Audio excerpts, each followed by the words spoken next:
So, kamusta po mga ka-Streetwise? Ako po si Takeru Miyamoto at welcome po sa aking munting channel. So, mga kababayan, dahil po dun sa video na kumakalat ni Paulo Duterte na siya po ay umiyot ng batang babae.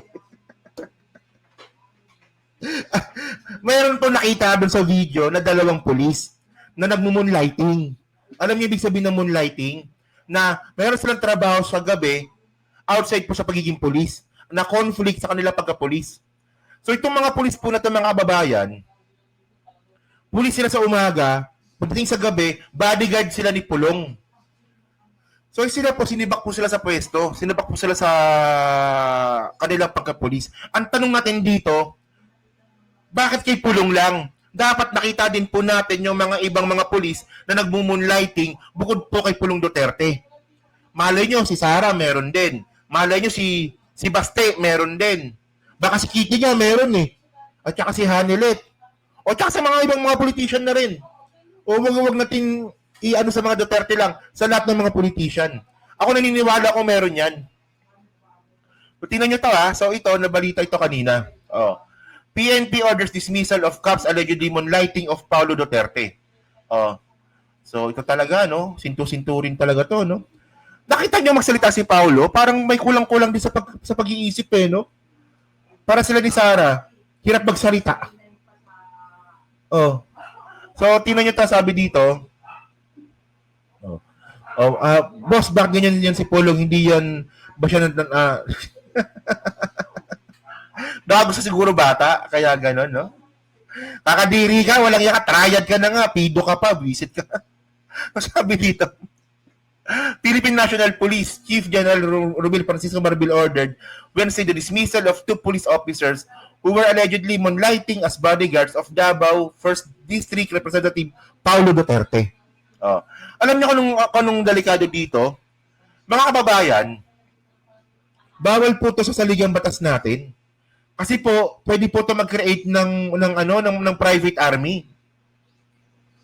Kasi pag-usapan natin yan maya-maya lang, no? So sabi dito, in charge interview at Camp Crame, Marbil said that 2 PNP personnel and 2 armed forces of the Philippines, so 4 members who were seen in CCTV footage of the alleged altercation involving Duterte at the Davao City but had been identified. So 4 pala. So mga kababayan, yung 4 pala na bodyguard ni Pulong Duterte, 2 police, 2 armed forces. O, kailan nyo pa ginagawa to? Matagal nyo, ako naniniwala ko, matagal nyo nang ginagawa ito. At alam nyo kung malupit dito mga kababayan? Nagkikreate po ng maling gawain si Pulong. Una sa lahat mga ka-streetwise, no? Yung pag-hire pa lang sa bugaw, mali na po yun kasi human trafficking po yun. At ang malupit dito mga ka-streetwise, no? Nabasa nyo ba yung Nabasa nyo yung affidavit? Anong nakalagay sa affidavit? Kumuha si Pulong Duterte ng babae para ibigay sa mga Chinese at sa mga bodyguard. So, ibibigay pala sa mga pulis tsaka sa mga sundalo na bodyguard ni Pulong. Imbis po itong mga pulis po na to tsaka itong mga sundalo po na to is yung uutusan ni Pulong Duterte para po pigilan yung human trafficking at tsaka prostitution po sa Davao City. Sila po yung naging customer. Di ba? Di ba nangingilabot dito? Binababoy po yung Davao City, hindi nyo alam. Kasi babalikan natin yung mamaya, yung statement ni nung Cristone. So, the official said the police officer had to surrender their firearms and IDs but subsequently went absent without leave. So, ang tanong dito, bakit sa PNP lang?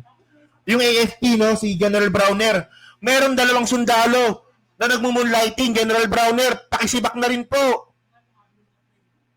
Di ba? O sa PNP, buti nila sa PNP, nakita good job tayo doon. Kahit medyo late, at least sinibak. Paano naman sa AFP? General Browner, kami po, nakikiusap po kami, General Browner, na pakitingnan naman po yung CCTV. Meron pong 2 sundalo doon na nagmo-moonlighting na nagiging bodyguard po ni Pulong. So ngayon, tingnan nyo to ha. So sabi dito, continue natin. Ito. Yung statement pala ni Marbil. Ay, good job tayo kay Marbil pala ha. O nga pala, no, good job pala tayo kay Marbil. Yung sinabi po ni General Marbil nung nakarang araw na ididemanda niya po yung bakla na vlogger na nagkalat nga po ng fake news sa Davao City, kinasuhan na po kanina. Confirm po, siya po talaga yun. Yung na-content natin. Di ba yung na-content natin nung Lunes ata yun, no? Na yung baklang vlogger na nagkalat na i-raid daw po yung bahay ni Digong, confirm siya po yun. Kasi naghanap na po siya ng abogado. Pinost niya na sa Facebook niya na may abogado na siya. So, confirm siya po yun. So, buti pa nga si General Marbil, no? Pag sinabi niya kakasuhan, kakasuhan. Hindi po katulad ni Acorda. Yun niyo si Acorda, di ba? Nangako si Acorda dati, nakakasuhan niya raw po si Macanas. O ngayon, anong petsa na? Natapos na yung termino mo. Si Macanas, ganun pa rin, bakla pa din. So, walang yang. O, sige, continue nga natin. Sige. Oh.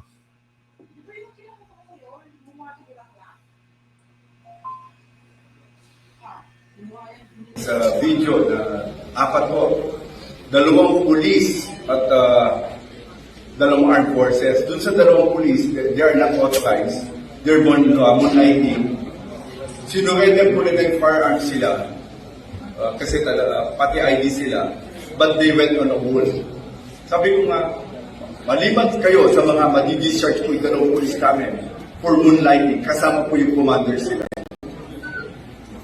For allowing them, for not accounting. Nasubukan na po namin sa Safian last time, yung may 2 ng moonlighting. O nga, no? Ako naniniwala po talaga ako na matagal nang ginagawa ni Pulong yan. Hindi lang ni Pulong, ng mga Duterte yan. No? So, ganyan po kaubuso itong mga Duterte po na to. Bawal po yung moonlighting, mga kababayan, bawal po. Pakita ko sa inyo mamaya kung bakit. 2 po ng moonlighting and na-discharge 11. Why? Kasi yung iba dinadaya nila yung reports. Ina-account po namin, kasi everyday, just to make everyday we submit reports, we account our personnel. Hindi po mangyayari moonlighting kung hindi po dadayatin ang report nila. So yung 2 na yon na nag-moonlighting sa Davao, expect po yung mga commanders sila will be discharged. The same way that happened to SAF, we will file dishonesty. Once we file dishonesty, that's perpetual disqualification from any government post. So ito po yung babala sa mga pulis natin. Make sure to take your job really to school. Yun po yung gusto natin. O yan, hindi na pa good job tayo kay General Marbil. Good job. General Browner, ikaw na lang ha, General Browner. Tok. May dalawa kay FP doon.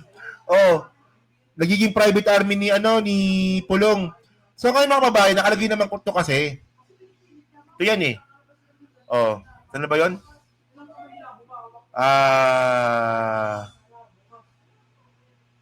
Under this constitution. So nakalagay yun dito. Ano ba? Bawal kasi moonlighting dito. Saan ba nakalagay yun? Base po sa constitution pala natin. Ito pala yun. Number 24. Okay. Constitution. Article number 18. Tama ba? Roman numerals eh. Article 18. Sa Constitution po natin. Sabi dito, private armies and other armed groups are not recognized by duly constituted authority shall be dismantled. All paramilitary forces, including civilian home defense forces not consistent with the citizen armed force established in the Constitution shall be dissolved where appropriate converted into regular force. So kasi mga kababayan kasi, ang problema kasi dito mga streetwise, no? Ang mga pulis po na to, pag nagmo-moonlighting po sila sa isang politiko, nagiging loyal po sila sa politiko, hindi na po sa Constitution. Di ba? Tama, di ba? Ikaw ba naman bigyan ka ba naman ni Pulong Duterte ng babae gabi-gabi? Hindi ka magiging loyal kay Pulong? Visit na to, walang ya kayo mga pulis kayo, mga hayop kayo. Tarantado kayo. Imbis na ulihin nyo yung bugaw, naging customer pa kayo. Walang ya talaga tong mga hayop na to. No? So, tinan nyo to ha. So, ito yun Teka lang ha. Teka. Post natin to. Ito yung ano ito yung video na kumakalat ulit ngayon. Tingnan nyo Ito. Yan Tingnan nyo yung tsura ni Pulong dito. Wala yan itong manyakas katulad ng tatay niyang balahura. Katulad ng tatay niyang balasubas din No? Tingnan niya, ito po yung ito po yung kinuha ni Pulong na babae. Kasayaw niya. Ayos talaga. Walang yaka.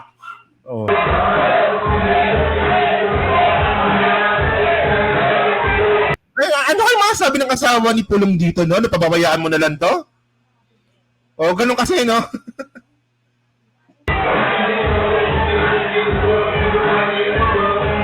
Ayun. Bata pa to no? Ilang taon to? Ilang taon tong babae na to?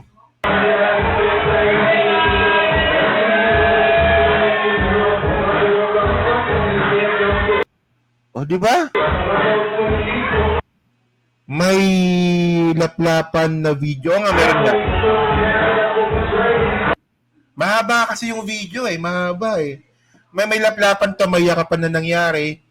Yung yung iyutan, di ko alam kung meron daw Panoorin niyo ba yung sex video ni Pulong? Okay, so ngayon, mga ka-streetwise, ito yung sinasabi ko. Ito po yung statement nga po nung Cristone. Di ba? Teka lang. Ito. Yan. Ito po yung affidavit ng Cristone. So basahin natin. May part dito na na sobrang nakaka-intriga dito Ito yun Ito. Inabot ng alas 12 ng hating gabi, Pebrero 23, 2025, at ako ay kinausap. At may mga bura-bura na nito, no? Sinabihan niya ako na samahan ko muna si Paulo Duterte na at hindi niya, siya makakasama sa... Hindi, ang point dito mga kababayan, ito malamang nabasa niyo na to Hindi ko nababasahin. Itong statement nga po ng Cristone, yung bugaw nga po na kinuwanan ng babae ni Pulong Duterte, ang kwento niya, una, nag-request ng 6 na babae si Pulong. 6 na babae yung una niyang iningi. Ang gusto niya, bata, at saka, sabi? Bata, di ba? So, pedophile pala tong hayop na to. So, 6. Okay. So, ang nabigay nung una, 5. Okay. Kasi, meron daw po siyang mga Chinese na bisita. May 3 Chinese daw po doon. So, malamang, yung 3 Chinese po na yon, doon na po yung bibigay yung babaeng Pilipina. So ngayon, ang point natin dito, human trafficking po yun. Imbis na ito si Pulong Duterte nga po is yung yung sumunod sa batas, siya pa ngayon na lumalabag kasi siya mismo naging associate para mangyari po yung crime ng human trafficking. Tandaan nyo, yung human trafficking non-bailable case po yun.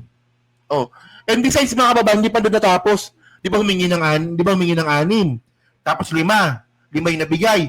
Hindi pa natapos si Pulong doon, humingi pa ng 3.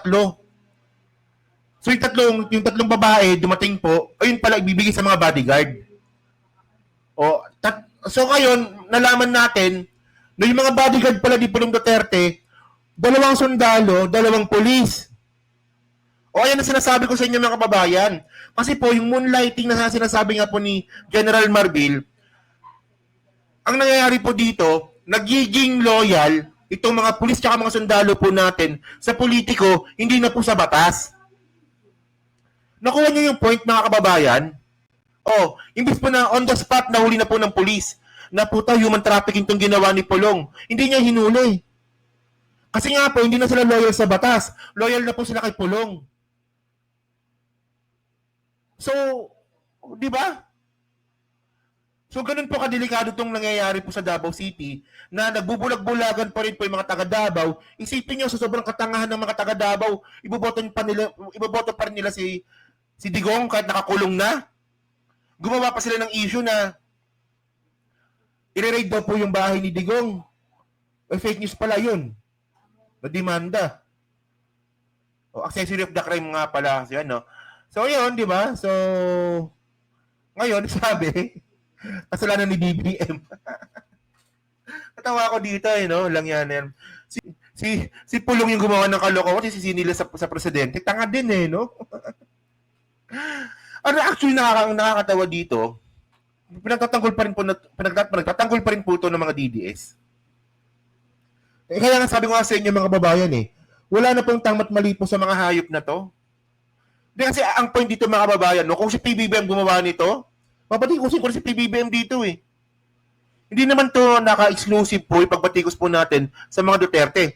Pag si PBBM po nahuli ng CCTV na pumikap ng babae, di ba, sa sayaw-sayaw ng ganon, tapos binigyan po ng babae sila Marbil, sila Boying Rimulya, di ba? So, pabatikusin din po natin yon. Ano ba, no? Si Banat ba AI, may director daw. Tanga din to si Banat no? So, yun mga babae, so kayo po, ano po masabi nyo nga po dito sa nangyari nga po na pagsibak nga dito sa mga tauhan nga po ni Pulong. So, kayo po ba, agree ba kayo dito? At syempre, no, ipanawagan din po natin no, kay General Browner na sana pati po yung dalawang sundalo na nag-moonlighting is masibak na rin po sa pwesto. Masisipin nyo, sundalo kayo, pinayagan nyo yung human trafficking sa harapan ninyo. Kasi nga, kasi nga loyal na kayo kay Pulong, hindi na nga sa batas. Kanino ba kayo, di ba? Alam ko bago po maging sundalo ang isang Pilipino, nanunumpa po yan. Yung panunumpa po nila, dapat po, sila po ay magiging loyal po sa konstitusyon natin at sa batas. Hindi po sa mga politiko. So, yun, deserve yun, di ba? So, yun, sa comment na po sa baba, binabasa ko pong lahat yan. At syempre, yan po sa Team Replay. Pa-like, pa-subscribe. Kung yun naman kalabisan, pa-share na rin po ng video po na to. So, thank you mga kababayan. And then, pag-usapan po natin yung ICC.